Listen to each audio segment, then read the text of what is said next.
Hello, आज हमारा यहाँ पे तीसरा चैप्टर है क्लास 10th का। हमने तीसरा चैप्टर है हमारा क्लास 10th का। हमने 2 चैप्टर पहले कर लिए हैं। आज हमारे चैप्टर का नाम है metal and non metal. Rapid revision करेंगे, 1 शॉट के अंदर पूरा चैप्टर ख़त्म करेंगे। तो स्टार्ट करते हैं अपना चैप्टर। तो हमारा ये चैप्टर नंबर 3 है, मेटल एंड नॉन मेटल। तो इसके अंदर सबसे पहले हम पढ़ेंगे कि मेटल क्या है। तो देखते हैं मेटल क्या है। तो अगर हम देखें मेटल और नॉन मेटल की, तो मेटल के बारे में क्या देखेंगे। अभी तक एनसीईआरटी के हिसाब से 118 एलिमेंट हमें आज तक क्या है पता है। इन 118 एलिमेंट्स के अंदर 90 के करीब तो हमारे पास, मोर देन 90 तो मेटल्स हैं, 22 नॉन मेटल है और बाकी जो बचे वो सब क्या है, मेटलॉइड है। अगर मैं सिंपल एलिमेंट्स के नाम बताऊं तो एलिमेंट्स के नाम क्या है, जैसे आपने सुना होगा hydrogen, helium, lithium, beryllium, boron, carbon, silicon, इस तरह के होते हैं। अगर इनके अंदर से कुछ मेटल्स होते हैं और कुछ नॉन मेटल्स होते हैं, तो क्या मेटल है क्या नॉन मेटल है तो वो देखते हैं। तो जैसे सोडियम है, पोटेशियम है, कैल्शियम है, मैग्नीशियम है, आयरन है, एल्युमिनियम है, ये सब क्या है, मेटल्स के एग्जाम्पल है। अगर हम मेटल्स के बारे में बात करें तो क्या है, जो हमारे मेटल्स हैं ये हमारे आसपास हम किस रूप में देखते हैं। जो मेटल्स है इनसे क्या बनते हैं, ब्रिज बनते हैं, रेलवे ट्रैक बनते हैं, बड़ी बड़ी चीज़ें बनती है, मशीन के पार्ट्स में होता है, डिफेंस में होता है, जो हमारे युद्धपोत टैंक वगैरह होते हैं, या ट्रक्स होते हैं आर्मी वाले, या और भी बहुत सारी गाड़ी हैं हमने, ये सब आर्मी के इक्विपमेंट्स हैं। आसपास हम इतनी सारी चीज़ें देखते हैं, वो सब मेटल्स की बनी होती है। यूटेंसिल्स हैं, कोइंस हैं, या ट्रेन है, कार है, शिप है, एरोप्लेन है, ये सब मेटल से बनी हुई चीज़ है। ज्वेलरी आपको पता है मेटल से, गोल्ड है, सिल्वर है, AU AG, प्लेटिनम की भी आने लगी अब तो ये सब भी क्या है, मेटल्स है। ये हम फिलहाल हम जानते हैं मेटल्स के बारे में कि भी मेटल्स क्या होते हैं। ऐसी चीज़ होती है जिनसे हमारे सिक्के बनते हैं, बर्तन बनते हैं, ज्वेलरीज बनती है, बिल्डिंग ये सब बनते हैं, ये सब क्या है, मेटल्स है। अगर बात करें नॉन मेटल, हम नॉन मेटल के बारे में क्या जानते हैं, तो पहले देखते हैं हम जानते क्या है। नॉन मेटल क्या है, जो हमें पता है, ये एज अ फ्यूल यूज़ होता है, न्यूट्रेंट यूज़ होता है, ज्वेलरी में यूज़ होता है। डायमंड, कार्बन कैलोट्रोपी क्या है, डायमंड एक नॉन मेटल है, वो किसके अंदर यूज़ होता है, ज्वेलरी के अंदर। ऑक्सीजन है जैसे, ये एक नॉन मेटल होता है, तो ये क्या रेस्पिरेशन में यूज़ होता है, फ्यूल कंबशन में यूज़ होता है। हाइड्रोजन है, हाइड्रोकार्बन्स के अंदर यूज़ होता है, वेजिटेबल घी के अंदर, हाइड्रोजन फ्यूल के अंदर यूज़ होता है।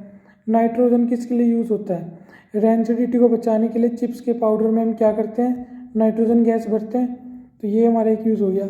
अगर मैं कुछ नॉन मेटल्स के नाम बताऊँ तो वो क्या क्या है, ऑक्सीजन, नाइट्रोजन, हाइड्रोजन, सल्फर, ये हमारा फॉस्फोरस, फ्लोरीन, ब्रोमीन, ये सब क्या है, हमारे नॉन मेटल के एग्जाम्पल है। Difference between metal and non metal. अभी हमने मेटल पढ़ा, नॉन मेटल पढ़ा, अब हम इनके क्या पढ़ेंगे, डिफरेंस पढ़ेंगे। तो फटाफट वन लाइनर, इसके अंदर जिस चीज़ को मैं हाईलाइट करूँगा वो ज़्यादा इंपॉर्टेंट होगी, मतलब ये तो सारी हाईलाइट करूँगा मैं सर्कल बना दूंगा जो ज़्यादा इंपॉर्टेंट होगा। ये सॉलिड होते हैं रूम टेम्परेचर पे, ये तीनों फेज में एग्जिस्ट करते हैं, लेकिन यहाँ पे एक्सेप्शन जो भी है वो सब इंपॉर्टेंट है। मरकरी क्या है, सॉलिड नहीं होता रूम टेम्परेचर पे, मरकरी क्या होता है, लिक्विड होता है रूम टेम्परेचर पे। बाकी सब सॉलिड है, ये लिक्विड होता है। ये तीनों स्टेट में मिलते हैं। अगर पूछा जाए कि बताओ एक एक एग्जाम्पल तीनों स्टेट का, तो क्लोरीन गैस के रूप में मिलता है, ब्रोमीन लिक्विड के रूप में मिलता है, आयोडीन क्या है, सॉल्ट के रूप में या सॉलिड के रूप में मिलता है। अब एक होता है डक्टाइल और एक होता है मैलिएबल। डक्टाइल मतलब अगर हम किसी भी मेटल को खींचे तो क्या बन जाएगा, एक तार के रूप में बन जाएगा, वायर के रूप में बन जाएगा, तो उसे डक्टिलिटी बोलते हैं। मैलिएबल, अगर हम किसी मेटल पे हथौड़ा मारना स्टार्ट करें तो एक पतली सी सीट या चादर के रूप में बन जाएगा, उसे क्या बोलते हैं, मैलिएबल। मेटल तो हो जाता है, लेकिन नॉन मेटल ना तो डक्टाइल होता ना ही मैलिएबल होता। सोनोरस, आपने स्कूल की घंटी देखी होगी, स्कूल की घंटी होती है, जब उस पर हथौड़ा मारते थे तो आवाज़ आती थी पूरे क्लास तक, क्योंकि ये जो मेटल है ये क्या होता है, सोनोरस होता है। सोनोरस मतलब आवाज़ करता है, लेकिन ये नॉन सोनोरस होता है। ये लस्टर होता है, मतलब इसके अंदर चमक होती है, पर ये जो है नॉन मेटल, इसके अंदर कोई चमक नहीं होती। एक्सेप्शन जो इम्पोर्टेंट है, iodine and graphite are shiny. Important वालों को मैंने हाईलाइट कर ही लो। आयोडीन और ग्रेफाइट ये बाकी सब तो इनका इस सब क्या है, नॉन लस्टरस है, लेकिन ये शाइनी होते हैं, मतलब इनके अंदर लस्टर होता है। आगे देखते हैं। जनरली मेटल है हाई मेल्टिंग पॉइंट। जो मेटल है उसके पास क्या होता है, हाई मेल्टिंग पॉइंट होता है, लेकिन नॉन मेटल के पास लो मेल्टिंग पॉइंट होता है। नॉन मेटल में एक्सेप्शन क्या, डायमंड, इसका मेल्टिंग पॉइंट बहुत ज़्यादा हाई होगा। डायमंड तो क्या होता है, हार्डेस्ट सब्सटेंस होता है जो पाया जाता है हमारी धरती पे। लेकिन जो नॉन मेटल है, ये नॉन मेटल में तो ये हो गया लो मेल्टिंग पॉइंट। मेटल का हाई मेल्टिंग पॉइंट तो होता है, लेकिन इसके अंदर भी हमारे पास एक्सेप्शन है। सीजियम और गैलियम, इनका लो मेल्टिंग पॉइंट होता है। अगर हम बात करें कि good conductor of heat and electricity, तो मेटल तो क्या होते हैं, गुड कंडक्टर होते हैं, लेकिन जो नॉन मेटल है वो पुअर कंडक्टर होते हैं। एक्सेप्शन दोनों के अंदर होंगे। मेटल के अंदर लेड और मरकरी, ये क्या है, बैड कंडक्टर ऑफ इलेक्ट्रिसिटी है और हीट है। इसी तरह नॉन मेटल के अंदर ग्रेफाइट है, ये good conductor of heat and electricity होता है। तो ये एक्सेप्शन इसके अंदर ज़्यादा इंपॉर्टेंट है। इस टेबल के अंदर से अगर कोई चाहे तो स्क्रीनशॉट ले सकता है या साथ साथ लिख सकता है। अगर बात करें डेंसिटी, तो मेटल के अंदर डेंसिटी क्या होती है, हाई होती है, लेकिन नॉन मेटल के अंदर क्या होती है, लो डेंसिटी। एक्सेप्शन की बात करें, sodium and potassium have low density. Sodium और पोटेशियम में क्या होती है, कम डेंसिटी होती है। डेंसिटी का पूरा कंसेप्ट है, फिलहाल किसी को पता है तो मास पर यूनिट वॉल्यूम इसकी क्या होती है। अगर मैं डिफाइन करूँ, density is known as mass per unit volume. Define हम फिजिक्स की क्लास में कर लेंगे, फिलहाल याद रखो। अगर मैं बहुत ज़्यादा हल्के या ऊपरी तरीके से बताऊँ, तो कम जगह में ज़्यादा वजन होने को क्या बोलते हैं, डेंसिटी। जैसे मैं एक छोटा सा एग्जांपल लेता हूँ। एक मैंने ये क्या है, ये मैंने एक पत्ता ले लिया, लीफ, इसी के आकार का मैंने क्या ले लिया, एक आयरन। दोनों का स्पेस क्या है, सेम है।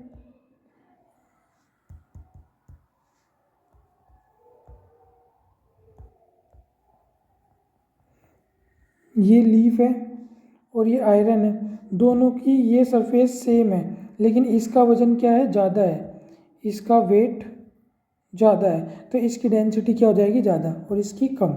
मास पर यूनिट वॉल्यूम, जो मास है इनका, इतने ही मास के अंदर किसका वॉल्यूम ज़्यादा है, उसे बोलते हैं डेंसिटी। हल्के उसमें या मैंने बहुत ऊपर तरीके से बताया, बाकी हम इसे फिजिक्स में पढ़ेंगे। तो स्टार्ट करते हैं अपना वापस। Metal oxide can be basic. जो मेटल ऑक्साइड है वो क्या हो सकती है, बेसिक और एम्फोटेरिक इन नेचर। और जो ऑक्साइड्स ऑफ नॉन मेटल है, ये क्या है, जनरली एसिडिक इन नेचर होती है, while few are neutral. Generally जो ऑक्साइड होते हैं नॉन मेटल के, वो एसिडिक होते हैं, और कुछ क्या होते हैं, न्यूट्रल होते हैं। लेकिन मेटल के ऑक्साइड बेसिक तो होते हैं, साथ में एम्फोटेरिक इन नेचर। एम्फोटेरिक मतलब होता है दो सब्सटेंस है metals which can react both acid and base, उन्हें क्या बोला जाता है, एम्फोटेरिक। अगला देखते हैं। Many metal displace hydrogen from dilute acid. जो बहुत सारे मेटल है वो क्या, अगर एसिड के साथ रिएक्ट कराएं तो क्या निकालते हैं, hydrogen gas, and release hydrogen gas. लेकिन जो नॉन मेटल है डिस्प्लेस नहीं कर पाते हाइड्रोजन को एसिड्स के अंदर। लास्ट पॉइंट, मेटल ऑक्साइड क्या होते हैं, आयनिक इन नेचर होते हैं, लेकिन नॉन मेटल ऑक्साइड क्या होते हैं, कोवलेंट इन नेचर। अभी थोड़ी देर में इसका आपको लाइव एग्जांपल दिख जाएगा। तो अपना ये हमारा क्या हो गया, मेटल नॉन मेटल के अंदर डिफरेंस हो गए। आगे चलते हैं। अब बात करते हैं chemical property. Chemical property of metals. सबसे पहले रिएक्शन विद एयर। अगर मेटल की रिएक्शन करवाएंगे हम एयर से तो क्या बनेगा, मेटल ऑक्साइड। लेकिन सारे मेटल एयर के साथ रिएक्ट नहीं करते, कुछ करते हैं, कुछ नहीं करते, और कुछ थोड़ा कम या ज़्यादा करते हैं। तो देखते हैं कैसे कैसे है ये भी हमारा। कुछ मेटल होते हैं जैसे सोडियम पोटेशियम, ये हम किस में डुबा के रखते हैं, केरोसिन के अंदर, क्योंकि ये क्या है, बहुत ज़्यादा विगरसली रिएक्ट करते हैं एयर के साथ और आग पकड़ लेते हैं। लेकिन अगर मेटल की बात करूँ मैं, मैग्नीशियम, एल्यूमिनियम, जिंक, लेड, ये स्लोली रिएक्ट करते हैं एयर के साथ और इनके ऊपर क्या बन जाती है, एक प्रोटेक्टिव लेयर बन जाती है ऑक्साइड्स की। जैसे अगर हम बात मैग्नीशियम की करें तो ये जो मैग्नीशियम है ये burn in air to combine with oxygen to form oxide. जब हम इसे एयर से बर्न करते हैं तो ये क्या बना लेते हैं, ऊपर एक ऑक्साइड की लेयर। इसी तरह, और आपने एक्सपेरिमेंट भी पढ़ा है चैप्टर नंबर 1 के अंदर, मैग्नीशियम ऑक्साइड को जब बर्न करते हैं तो उससे पहले किससे रगड़ते हैं, सैंड पेपर से उसे रगड़ा जाता है। क्यों? क्योंकि ये जो ऑक्साइड्स है इसकी लेयर को क्या किया जाता है, हटाया जाता है। उसके बाद मैग्नीशियम रिबन जलता है, वाइट डेजलिंग फ्लेम के साथ जलता है और नीचे एक वाइट पाउडर हमें मिल जाता है। ये हमने कर रखा है एक्सपेरिमेंट मैग्नीशियम का। आयरन और कॉपर है, ये नहीं जलते एयर के अंदर, combine with oxygen to form oxide. ये इसके साथ Fe है, आयरन है, ऑक्सीजन के साथ मिलकर अपना आयरन ऑक्साइड बना लेता है। इसी तरह कॉपर भी बना लेता है, ये जलते नहीं है। आयरन फिलिंग होती है जो बर्न विद स्प्रिंकल्स, जो आयरन का चूरा होता है वो क्या होता है, वो एक तरह से स्प्रिंकल, जैसे फूलझड़ी से नहीं निकलते स्प्रिंकल्स, उस तरह जलता है फ्लेम के अंदर, बर्नर की फ्लेम वगैरह के अंदर अगर हम जलाएं तो। जो सिल्वर, प्लेटिनम, गोल्ड है, सबको पता है ये तो रिएक्ट ही नहीं करते एयर के साथ, तभी तो इनमें जंग वगैरह नहीं लगता। तो चलते हैं अगले उस पर। ये दिखा रखा है हमें, जैसे सोडियम है बहुत ज़्यादा रिएक्टिव होता है, सोडियम ऑक्सीजन के संपर्क में आके क्या हो जाता है, Na2O बना लेता है। इसी तरह आयरन है तो आयरन ऑक्साइड बना लेता है। अभी हमने पीछे एक एम्फोटेरिक वर्ड पढ़ा था, ये रहा एम्फोटेरिक। तो ये क्या है एम्फोटेरिक, यहाँ देखने का आ गया वक्त। एम्फोटेरिक ऑक्साइड्स, जो एम्फोटेरिक ऑक्साइड्स है ये वो मेटल ऑक्साइड होते हैं जो बोथ एसिड और बेस, एसिड बेस से रिएक्ट करते हैं, क्या बनाते हैं, सोल्ट बनाते हैं। एक एग्जांपल दे रखा है जिंक ऑक्साइड और एक एल्युमिनियम ऑक्साइड। देखते हैं, जैसे ये हमारा एल्युमिनियम ऑक्साइड्स है, ये एसिड के साथ रिएक्ट किया और क्या बना दिया इसने, एल्युमिनियम क्लोराइड और वाटर। यही एल्युमिनियम ऑक्साइड्स को अगर मैं बेस के साथ रिएक्ट कर लूँ सोडियम हाइड्रोक्साइड के साथ, तो क्या बनाएगा, सोडियम एल्यूमिनेट और वाटर। तो ये जो हमारा एक वो था, ये जो हमारा एक सिंगल वो है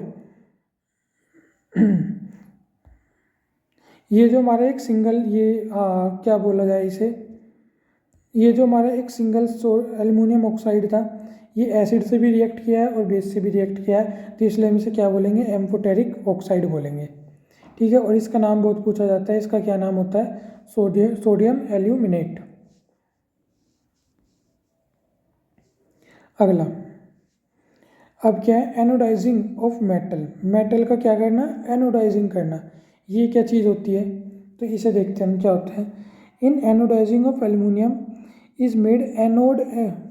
अगर हमें एनोडाइजिंग करनी है किसी भी मेटल की, जैसे एल्युमिनियम की करनी है, एल्युमिनियम को क्या बनाया जाता है, एनोड, एंड ग्रेफाइट को क्या बनाया जाएगा, कैथोड।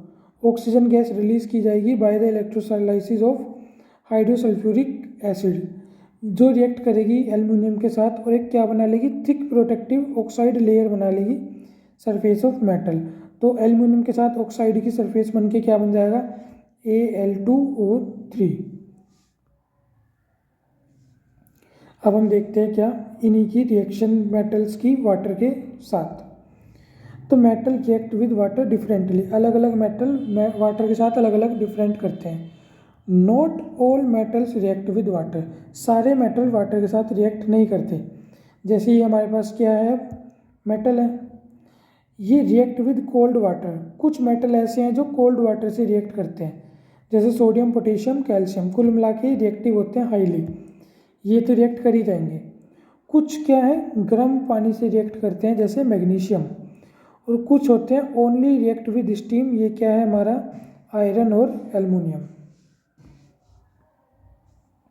जैसे ये तुम्हारा एक पोटेशियम का एग्जांपल है, ये जो पोटेशियम है वाटर के साथ मिलाएंगे तो क्या बनेगा, पोटेशियम हाइड्रोक्साइड और हाइड्रोजन गैस रिलीज होगी। पता है ना, पॉप साउंड के साथ निकलती है जब हम कैंडल लाएंगे इसके पास। कैल्शियम है, कैल्शियम हाइड्रोक्साइड बनाएगा और H2 गैस बनेगी, इसे ही क्या बोलते हैं, स्लेग्ड लाइम। मैग्नीशियम है, मैग्नीशियम हाइड्रोक्साइड बनाएगा और वाटर निकलेगा। अभी हमने पढ़ा है मैग्नीशियम किससे रिएक्ट करता है, हॉट वाटर से, और ये कोल्ड से भी चलेंगे। अगर मैं बात करूँ आगे, in case of calcium and magnesium, ये इम्पोर्टेंट लाइन है, बहुत ज़्यादा इम्पोर्टेंट है। कैल्शियम और मैग्नीशियम जो मेटल है start floating due to bubbles of hydrogen gas sticking on its surface. इनकी डेंसिटी वैसे ही इतनी ज़्यादा कम नहीं होती, ज़्यादा ही होती है मेटल की डेंसिटी, लेकिन पेपर में क्वेश्चन आएगा कैल्शियम और मैग्नीशियम मेटल है तो इनकी डेंसिटी ज़्यादा होगी, फिर भी ये पानी में क्यों फ्लोट करते हैं? क्योंकि जब ये पानी में आ जाते हैं तो बबल्स बनते हैं हाइड्रोजन गैस के, जो इनकी सरफेस पे चिपक जाते हैं, वो बबल के कारण ये पानी में कहाँ जाते हैं? ऊपर आ जाते हैं। एल्युमिनियम है, वाटर से रिएक्ट किया, aluminium oxide plus hydrogen gas, ये जो हाइड्रोजन गैस है ये इसकी सरफेस पे चिपक जाएंगे और इसे ऊपर लेके चले जाएंगे। इसी तरह आयरन है, मतलब ये तो कैल्शियम मैग्नीशियम को हो गया, ये आयरन की दिखा रखी है। आयरन है, वाटर के साथ रिएक्ट करेगा, आयरन ऑक्साइड बनेगी प्लस H2 बनेगा, इसके बबल्स भी इसके ऊपर रिएक्ट करते हैं। और अभी आयरन की डेंसिटी के ऊपर है कि कितना डेंस है या कंसनट्रेटेड है, उसके ऊपर है इसके फ्लोट करने का, लेकिन कैल्शियम मैग्नीशियम ईजिली फ्लोट कर सकते हैं। अब हमें पढ़ना है reaction with dilute acid. Dilute acid के साथ क्या रिएक्शन होती है? जब मेटल है डाइल्यूट एसिड के साथ रिएक्ट करेगा तो सोल्ट प्लस हाइड्रोजन गैस मिलेगी, इतनी देर से यही पढ़ते आ रहे हैं। मैग्नीशियम है, ये रिएक्ट करेगा तो मैग्नीशियम क्लोराइड प्लस H2 इन सब में निकल रही थी ना, वाटर से किया, आपकी बार एसिड से कर रहे हैं। एल्युमिनियम है तो ये भी क्या करेगा? Aluminium chloride plus H2 hydrogen gas. Zinc और H2SO4 सल्फ्यूरिक एसिड से रिएक्ट करे तो जिंक सल्फेट और H2 हाइड्रोजन गैस निकलेगी। ये देखना है हमें क्या डाइल्यूट HCl और H2SO4 से रिएक्ट किया है। जो कॉपर है, मरकरी है एंड सिल्वर है, ये they do not react with dilute acid, ये डाइल्यूट एसिड के साथ भी रिएक्ट नहीं करते। और अगर हम रिएक्शन करवाएं डाइल्यूट नाइट्रिक एसिड के साथ, as metal react with dilute nitric acid hydrogen gas produce its oxides of water. जो हाइड्रोजन गैस है प्रोड्यूस होती है इसके वाटर के ऑक्साइड्स के साथ, oxides of water. Magnesium and manganese are exception, ये दोनों क्या है? एक्सेप्शन है। अगर मैं यहाँ देखो करूँ मैग्नीशियम को HNO3 के साथ करूँ तो यहाँ मैग्नीशियम नाइट्रेट तो हमारा बन रहा है, लेकिन साथ में क्या बन रही है? H2 बन रही है। यहाँ पे क्या लिखा था? Hydrogen gas produce is oxides of water के साथ, तो ये नाइट्रिक एसिड का केस है, बाकी सबके साथ अलग है, यहाँ अलग है। और इसके एक्सेप्शन याद रखने, मैग्नीशियम और मैग्नीज। अगर बात करें एक्वा रेजिया की, एक्वा रेजिया क्या होता है? ये एक मिक्सचर होता है जिसके अंदर कंसंट्रेशन होती है HCl और HNO3 की, किस अनुपात में? 3:1। HCl का 3 हिस्सा तो HNO3 का कितना हिस्सा होगा? 1।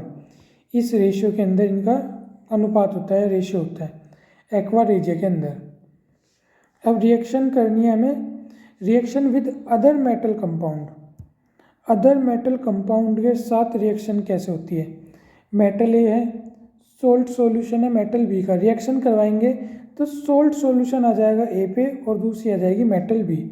Salt solution of metal A and metal B, ये एक तरह से डिस्प्लेसमेंट ही है जो हमने पढ़ रखी है कि more reactive metal can displace less reactive metal from there compound in solution, this form the basis of reactivity series. ये किस पे होता है? रिएक्टिविटी सीरीज के बेस पे होता है। तो रिएक्टिविटी सीरीज क्या है देखते हैं। रिएक्टिविटी सीरीज क्या है? अरेंजमेंट है मेटल का decreasing order of their reactivity के डिक्रीजिंग ऑर्डर पे, जैसे KNaCl MgAl Zn Pb HCu Hg Ag Au। इसके एक याद करने का ट्रिक भी है या तरीका मान लो जो याद करते हैं बहुत से बच्चे, केदारनाथ का माली आलू जरा फीके पकाता है, कोई है आके उससे, लास्ट में प्लेटिनम होता है कि पूछो या पता लगाओ। इस तरह से ये डिक्रीजिंग रिएक्टिविटी सीरीज है हमारी, ये सबसे ज़्यादा रिएक्टिव है और ये सबसे कम रिएक्टिव है। जैसे Cu प्लस AgNO3 है, ये मिटाना पड़ेगा एक बार। जैसे हमारे पास क्या है Cu और AgNO3, तो Cu हमारा क्या है?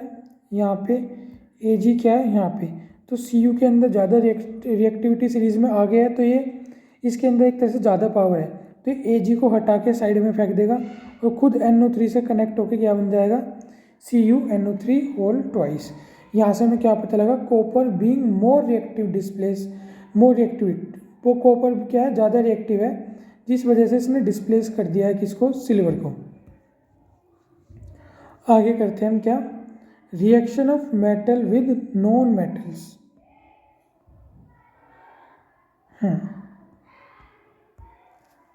तो हम देखते हैं मेटल की नॉन मेटल के साथ reaction. Reactivity of elements can be understood as a tendency to attain completely filled valency shell. जो किसी भी मेटल है या किसी भी एलिमेंट की टेंडेंसी होती है, आपने ये पढ़ा है ना, KLMN सीरीज पढ़ी थी, KLMN 2 8 8 इस तरह पढ़ा था। मान लो किसी के अंदर 2 8 और यहाँ मैं कर देता हूँ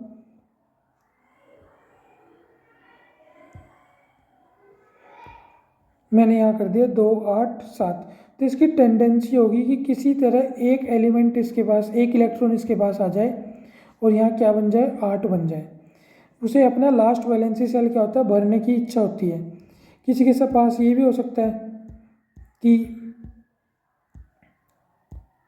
कि यहाँ पे क्या हो जाए, 2 8 1 हो, तो अब इसे भरने के लिए तो 7 इलेक्ट्रॉन चाहिए, तो उसकी टेंडेंसी होगी कि ये भी मैं किसी और को दे दूँ और मेरा जो लास्ट इलेक्ट्रॉन है वो क्या हो जाए, भरा हुआ हो जाए। तो ये हर एलिमेंट की क्या होती है, टेंडेंसी होती है। ये चीज़ हमें पता होना चाहिए। जो अपने इलेक्ट्रॉन को क्या करते हैं, दान दे देते हैं, लूज कर देते हैं, उसे क्या बोलते हैं, कैटायंस। जो किसी से लेते हैं, गेन करते हैं, मांगते हैं, उसे बोलते हैं एनायन। ये चीज़ पता है, अपोजिट चार्ज एक दूसरे को अट्रैक्ट करते हैं, ये 9th क्लास से सबको पता है। MgCl2 है, Mg की क्या होगी, 2 8 2, इसका नंबर 12 होता है, तो 2 8 2 वैलेंसी सेल है, तो इसके 2 इलेक्ट्रॉन है, ये चाहेगा कि कोई और ले ले, तो 2 इलेक्ट्रॉन को क्या कर देगा, बाहर फेंक देगा। कितने बचे, 2 8। क्लोरीन की क्या होती है, 2 8 7, 17 होता है ना इसका नंबर, तो इसे एक इलेक्ट्रॉन चाहिए, तो इसके पास 2 इलेक्ट्रॉन है, तो एक इससे ले लेगा, एक और क्लोरीन आएगा कहीं से, वो इसके पास एक और इलेक्ट्रॉन है, वो भी ले लेगा। तो इसलिए यहाँ इसका फॉर्मूला क्या बनता है, एक Mg ने 2 क्लोरीन को इलेक्ट्रॉन दे दिया, इसलिए MgCl2। ये इस तरह है, एक Mg है, 2 क्लोरीन है, ये मांगते हैं, एक इससे दे दिया, एक इससे दे दिया, तो क्या बन गया, MgCl2। अब हम देखते हैं इसे ही क्या बोलते हैं, आयंस, आयनिक कंपाउंड बना। तो आयनिक कंपाउंड की क्या क्या प्रॉपर्टी होती है, ये चेक करते हैं अब हम। तो प्रॉपर्टी ऑफ आयनिक कंपाउंड क्या है, ये सबसे पहले तो सॉलिड होते हैं और ब्रिटल होते हैं।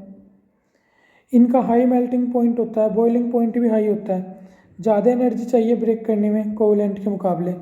सोल्यूबल होते हैं वाटर के अंदर, लेकिन इनसोल्यूबल होते हैं इनऑर्गेनिक सॉल्वेंट के अंदर, जैसे केरोसिन और पेट्रोल। इलेक्ट्रिसिटी को कंडक्ट करेंगे एक्वस सॉल्यूशन के अंदर, मोल्टन स्टेट के अंदर। बोथ केस में फ्री आयन प्रोड्यूस होते हैं, जिससे क्या होती है, इलेक्ट्रिसिटी हमारी कंडक्ट होती है। तो यहाँ तक हमने क्या पढ़ लिया, मेटल पढ़ लिया, नॉन मेटल पढ़ लिया, और इनके मिलने वाले, इनकी है कि मेटल कैसे रिएक्ट करता है, नॉन मेटल कैसे रिएक्ट करता है। आयनिक कंपाउंड पढ़ लिए, कोवलेंट कंपाउंड के बारे में भी थोड़ा सा अंदाज़ा ले लिया, अभी इतना अंदाज़ा नहीं लिया। एक तरह से आयनिक कंपाउंड भी हमने कुछ नहीं पढ़ा खास, 4 चैप्टर में पढ़ेंगे हम इसे, आयनिक कंपाउंड को भी 4 चैप्टर में, कार्बन वाले में। तो अब हम देखते हैं अकरेंस ऑफ मेटल। जो मेटल है, जितनी देर से बवाल मचा हुआ है, तो इसकी अकरेंस का क्या हिसाब किताब है। सबसे पहले हम बात पढ़ेंगे इसके अंदर मिनरल्स। जो कंपाउंड है मेटल के, कहाँ प्रेजेंट होते हैं, अर्थ क्रस्ट, अर्थ की क्रस्ट के अंदर, जिसे हम क्या बोलते हैं, मिनरल। मिनरल तो ठीक है, जैसे अर्थ के अंदर गोल्ड मिलता है तो एक मिनरल है, प्लेटिनम है, सिल्वर है, ये सब मिनरल है। एक शब्द आता है और क्या होता है, mineral from which metal can be economically obtain. धरती की वह जगह जहाँ से मेटल निकालने पे क्या हो, फायदा हो, इकोनॉमिकल हो, उसी जगह को क्या बोला जाता है, और। मेटल तो पूरी धरती के अंदर है कहीं कहीं, लेकिन जहाँ से निकालने में फ़ायदा होगा और उसे ही बोलेंगे। इसलिए हर जगह मेटल है, लेकिन हर जगह और नहीं है, और हर जगह नहीं होगी। जहाँ से निकालने में फ़ायदा होगा वहीं क्या होगी, हमारी और होगी। ठीक है। अब मेटल की रिएक्टिविटी सीरीज हमने पढ़ी थी,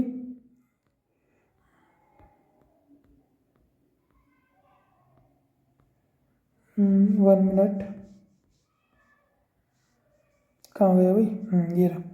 ये मेटल की रिएक्टिविटी सीरीज पढ़ी थी।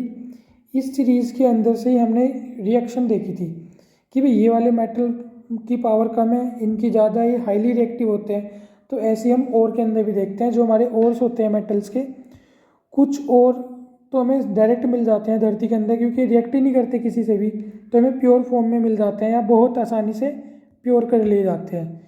इन्हें प्योर करने में बहुत टाइम लगता है या बहुत ज़्यादा हमें तामझाम चाहिए।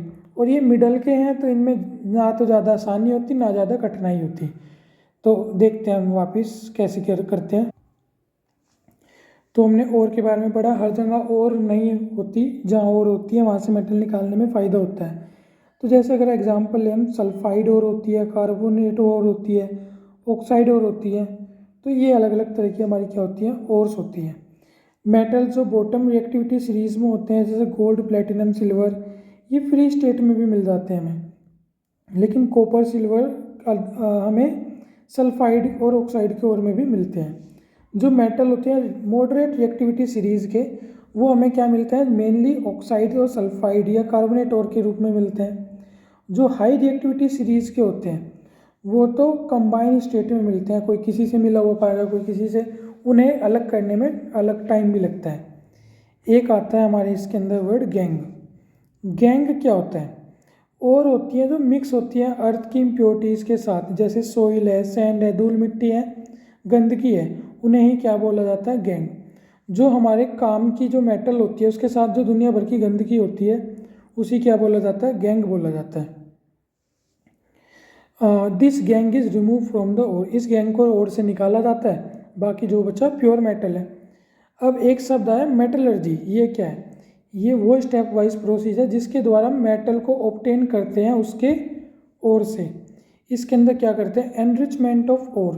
कोई पत्थर है, इसके अंदर हमारे पास क्या है, सोना है, तो हम इस पत्थर के अंदर से क्या निकालेंगे, सोना।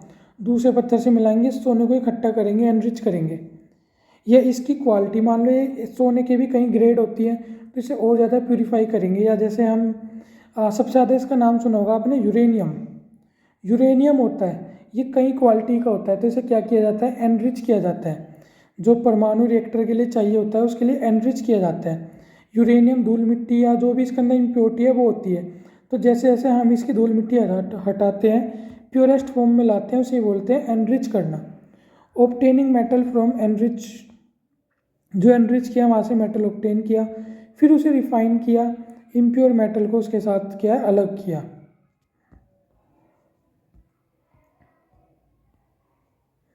और हमने क्या ले लिया, प्योर मेटल ले लिया।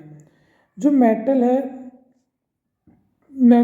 Obtaining metal low in the reactivity series, ये जो मेटल है ये जो लो रिएक्टिविटी सीरीज के अंदर नीचे की तरफ होते हैं, ज़्यादा रिएक्टिव नहीं होते, सिंपल उन्हें हीट करते हैं हाई टेम्परेचर पे, तो ये हमें क्या मिल जाते हैं। अब कुछ एग्जांपल दे रखे हैं हमें, जैसे क्या, जैसे मरकरी है, इसकी ओर को क्या बोला जाता है, सिनेबार, पूछे जाने वाला क्वेश्चन है। जैसे मरकरी सल्फाइड के रूप में अगर हमें मिला, हम इसे गर्म करेंगे, क्या मिलेगा हमें, मरकरी ऑक्साइड। फिर गर्म करेंगे तो हमें क्या मिलेगा, मरकरी। फिर इसे साफ वाफ करके रिफाइन करके हम क्या कर ले लेंगे, प्योर मरकरी ले लेंगे। इसी तरह कॉपर है, अगर हमें सल्फाइड के रूप में मिला तो हम क्या करते हैं, कॉपर को ऑक्सीजन के साथ, ऑक्सीजन के प्रेजेंस में गर्म करेंगे तो कॉपर ऑक्साइड मिला, सल्फर डाइऑक्साइड गैस मिली। फिर कॉपर ऑक्साइड को दोबारा सल्फाइड के साथ रिएक्ट किया तो हमें कॉपर मिला प्योर, और क्या मिला, सल्फर ऑक्साइड मिला। तो इस तरह हम क्या, इससे किसी भी तरह में प्योर मेटल चाहिए, हम कैसी करें। अगर हमें मेटल एक्सट्रैक्ट करना है तो मिडल ऑफ रिएक्टिविटी सीरीज के अंदर है, तो ये क्या है, metal are easier to obtain from oxides, thus sulphide and carbonate all are converted into oxide. Oxide से मेटल निकालना आसान होता है, हीट करो और ले लो। तो इसलिए जो सल्फाइड और होती है, कार्बोनेट और होती है, पहले हम उसे किसके अंदर चेंज करते हैं, ऑक्साइड्स के अंदर, फिर वापस हीट करके प्योर मेटल ले लेते हैं। जैसे जिंक सल्फाइड है, ऑक्सीजन के साथ गर्म किया और हमें क्या मिल गया यहाँ पे, जिंक ऑक्साइड, और फिर हमने यहाँ क्या किया, ये सल्फर डाइऑक्साइड तो उड़ गई, अब जिंक ऑक्साइड मिल गया हमें। इसी तरह का मुझे जिंक कार्बोनेट मिला, तो जिंक कार्बोनेट को भी हीट करेंगे। अब की बार इस वाले मेटल को हम क्या करेंगे, लिमिटेड सप्लाई में करेंगे। सल्फाइड वाले को तो ऑक्सीजन के साथ करते हैं, कार्बोनेट वाले को क्या करते हैं, लिमिटेड सप्लाई ऑफ ऑक्सीजन में हीट करते हैं और ऑक्साइड में बदल लेते हैं। अब एक बार ZnO बना, अब इसे हम सिंपल क्या करेंगे, गर्म करेंगे, हीट करेंगे, तो ये क्या बन जाएगा, Zn+O2 इस तरह। या कार्बन के साथ रिएक्ट कर लो तो CO बन जाएगा, CO2 बन जाएगा। इस तरह हम क्या है इसे निकाल सकते हैं अलग अलग तरीके से। ऑक्साइड के बाद निकालना आसान होता है मेटल को, जैसे ये हमने कर रखा था। Hg होता है, हीट किया, सिंपल हमें प्लेन क्या मिल गया, Hg मिल गया। Reduction of metal oxide, metal oxide को रिडक्शन करने में, जैसे अभी मैंने कॉपर बताया था, तो देखो जैसे जिंक ऑक्साइड है कार्बन के साथ, सॉरी मेरे मुंह से अगर गलती से कॉपर निकल रहा हो, कार्बन के साथ रिएक्ट करेंगे तो Zn+CO, मैंने रिएक्शन लिखी थी, यही थी वो रिएक्शन। बोलने में शायद कार्बन ने निकल गया हो, तो देख लेना एक बार। कोक है, coke as a reducing agent काम करता है यहाँ पे, जो खुद ऑक्सीडाइज हो जाए, कार्बन के पास ऑक्सीजन मिल गया तो ये खुद ऑक्सीडाइज हो गया। जो ऑक्सीडाइज होता है उसे ही रिड्यूसिंग एजेंट बोलते हैं। तो यहाँ पे जो कार्बन है ये खुद ऑक्सीडाइज होकर CO बना है, तो इसका मतलब ये क्या है, रिड्यूसिंग एजेंट है। यूजिंग डिस्प्लेसमेंट रिएक्शन, ऑक्साइड से Al के साथ लिया, डिस्प्लेसमेंट रिएक्शन करके निकाल लिया। कुल मिला के ऑक्साइड से मेटल निकालना आसान होता है। In about reaction molten state of iron, हाँ ये इंपॉर्टेंट है, एक चीज़ बहुत इंपॉर्टेंट है, इंपॉर्टेंट नहीं बहुत ज़्यादा। आयरन ऑक्साइड एल्युमिनियम के साथ रिएक्ट करते हैं तो आयरन प्लस एल्युमिनियम ऑक्साइड मिलता है, ये तो हमें पता है। ये जो आयरन है ये किस लिए यूज़ होता है, जो अबाउट रिएक्शन है मोल्टन आयरन होता है, ये use to join railway tract, और इस रिएक्शन को क्या बोलते हैं, thermite reaction, one of the most important reaction in this chapter. Extracting metal at the top of the reactivity series, जो मेटल रिएक्टिविटी सीरीज के टॉप में है तो वो तो हर जगह भिड़ा पाएगा, मतलब हर किसी से रिएक्शन पाएगा। इनकी मोर एफिनिटी होती है किसके साथ, ऑक्सीजन के साथ, कार्बन के मुकाबले। ये are obtain by electrolytic reduction के द्वारा क्या इन्हें ऑब्टेन किया जाता है। Sodium is obtain from electrolysis of its molten chloride, अगर सोडियम लेना है तो इसी के क्लोराइड के साथ इलेक्ट्रोलाइसिस की जाएगी और इसे लिया जाएगा। NaCl है, Na+Cl में टूट जाता है। इलेक्ट्रिसिटी पास की जाएगी सॉल्यूशन के अंदर, तो इसके अंदर ये कैथोड एनोड रेज बनाई जाएंगी। तो सीधा यहाँ पे देखते हैं, ये जैसे सोडियम है, एक इलेक्ट्रॉन लूज और गेन का पता है। अब जब इलेक्ट्रिसिटी पास की जाती है तो एक इम्प्योर मेटल रखा जाता है और एक प्योर रखा जाता है। तो जो इम्प्योर है वहाँ से प्योर मैटर इधर आता जाता है और नीचे क्या इकट्ठी हो जाती है, गंदगी। इस तरह ये क्या है, लिया जाता है। अभी देखो अब आएगा रिफाइनिंग के अंदर, जो इम्प्योरिटी प्रेजेंट होती है मेटल के अंदर वो रिमूव की जाती है किसके द्वारा, इलेक्ट्रोलाइसिस के द्वारा, जो भी मैं सोडियम के लिए बता रहा था। जैसे कॉपर ऑब्टेन करना है हमें, तो कैसे ऑब्टेन करेंगे, हम लेंगे एक एनोड और एक कैथोड, एनोड पे इम्प्योर मेटल, कैथोड पे प्योर मेटल लगाएंगे। एक्वस सॉल्यूशन लेंगे कॉपर सल्फेट का, कुछ डाइल्यूट सल्फ्यूरिक एसिड भी डालेंगे। हमें पता है ना डाइल्यूट सल्फ्यूरिक एसिड क्यों डाला है। अब एनोड लिया हमने कॉपर के अंदर, रिलीज किया सॉल्यूशन को, equivalent amount of copper solution deposit at cathode. क्या किया हमने, ये बीकर लिया, यहाँ पे कैथोड लिया, यहाँ पे हमने एनोड लिया, ये इम्प्योर है ये प्योर है। एसिडिफाइड कॉपर सल्फेट सॉल्यूशन लिया, टैंक है ये हमारा। अब यहाँ से जैसी इलेक्ट्रिसिटी पास करी तो जो इनप्योर कॉपर है, यहाँ से प्योर कॉपर इस साइड जाने लगेगा, और ये मोटी होती है अच्छी खासी, तो ये धीरे धीरे डिग्रेड होती रहेगी और गंदगी यहाँ आ जाएगी और प्योर कॉपर कहाँ जाएगा, यहाँ पे इकट्ठा हो जाएगा। तो इस तरह से हमें क्या किया जाता है, इसे रिफाइन किया जाता है कॉपर्स को। अब आता है कोरोजन, ये हमने पढ़ रखा है फर्स्ट चैप्टर के अंदर भी। मेटल हैं, इनके ऊपर अटैक किया जाता है इनके सराउंडिंग सब्सटेंस के द्वारा, जैसे मॉइस्चर हो गया, एसिड हो गया, ये मॉइस्चर एयर हो गई, मॉइस्ट एयर हो गई। तो जो सिल्वर है एक मेटल है, ये क्या है, react with H2S hydrogen sulphide से एयर के अंदर, और क्या बना लेता है, सिल्वर सल्फाइड, और इसकी वजह से जो सिल्वर है वो क्या हो जाता है, ब्लैक कलर का हो जाता है। सिमिलरली जो कॉपर है ये कार्बन डाइऑक्साइड से रिएक्ट करता है और ये क्या हो जाता है, ग्रीन कोट चढ़ा लेता है अपने ऊपर, कॉपर कार्बोनेट की भी। आयरन है, इसके अंदर तो जंग लगता है, सबको पता है। तो कोट है ब्राउन फ्लैकी सब्सटेंस, जिसे क्या बोलते हैं, रस्ट। एयर से, मॉइस्चर से, दोनों से होता है। अब इसे बचाने के तरीके भी हमने पहले चैप्टर में पढ़े थे, फिर दोबारा पढ़ लेते हैं। प्रिवेंटेशन क्या है? Rusting of iron can be prevented by painting, oiling, greasing, galvanisation, Chrome plating और एनोडाइजिंग एंड मेकिंग एलोय। इसे एलोय बना के भी हम क्या है, बचा सकते हैं। ये अभी देखेंगे कैसे बनता है। गैल्वेनाइजेशन मैंने पहले भी बताया था चैप्टर नंबर 1 में। आयरन और steel is coated with a layer of zinc, बताया था जिंक की कोटेड हो जाती है, जिसे क्या बोला जाता है, आयोडाइज्ड देन, मतलब जो जिंक है is preferably iodised than iron. एक ऊपर कोट बना लेगी तो सीधा संपर्क नहीं होता आयरन का मॉइस्चर के साथ। अभी हमने बताया था कि कोरोजन बचाने के लिए हम क्या बना लेते हैं, एलोय। कैसे बनाते हैं? जो एलोय है ये मिक्सचर होते हैं मेटल विद मेटल्स के या नॉन मेटल्स के, मतलब एक तो मेटल होगा और दूसरा मेटल हो या नॉन मेटल हो, कुछ भी हो सकता है। Adding small amount of carbon make iron hard and strong. अगर मैं आयरन के अंदर स्मॉल अमाउंट ऑफ कार्बन बना दूँ तो आयरन क्या हो जाता है, बहुत हार्ड हो जाता है। जो हम लोहा देखते हैं वो प्योर लोहा तो मुलायम होता है, इसके अंदर हम इसे एलोय बनाते हैं, कुछ मिलाते हैं जिससे वो हार्ड हो जाता है। तो उसी में बता रहा है अगर हम कार्बन मिला ले तो वो क्या हो जाएगा, हमारा लोहा हार्ड भी हो जाएगा, स्ट्रॉन्ग भी हो जाएगा। स्टेनलेस स्टील है, ये ऑब्टेन की जाती है mixing iron with nickel and chromium.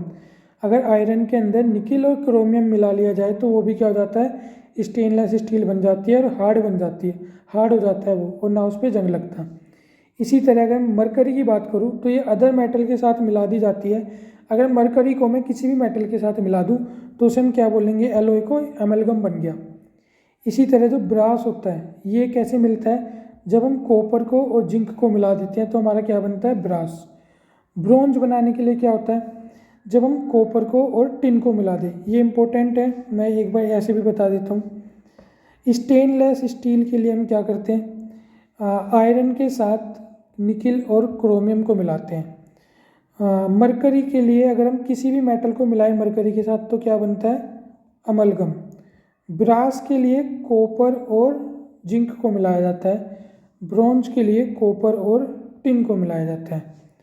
अब जो ब्रास और ब्रोंज है, मेल्टिंग और इलेक्ट्रिकल कंडक्टिविटी इनकी क्या होती है, लोअर होती है देन द प्योर मेटल। ये भी याद रखना, जो एलोय होते हैं ये एलोय होते हैं, इनकी जो मेल्टिंग पॉइंट होता है या इलेक्ट्रिकल कंडक्टिविटी होती है ये जनरली लो होती है अपने प्योर सब्सटेंस से।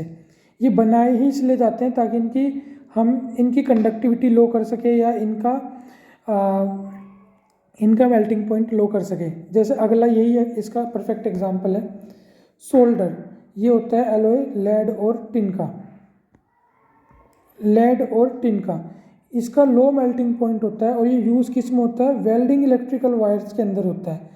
देखा ना, जो टाका लगवाने जाते हैं हम, वो एक उसके पास एक सुआ टाइप का होता है, एक मेटल होता है पतला सा, इस पे टच करता है तो यहाँ पे वो लिक्विड में बन के तुरंत क्या है, जम जाता है। तो ये सोल्डर ही होता है हमारा।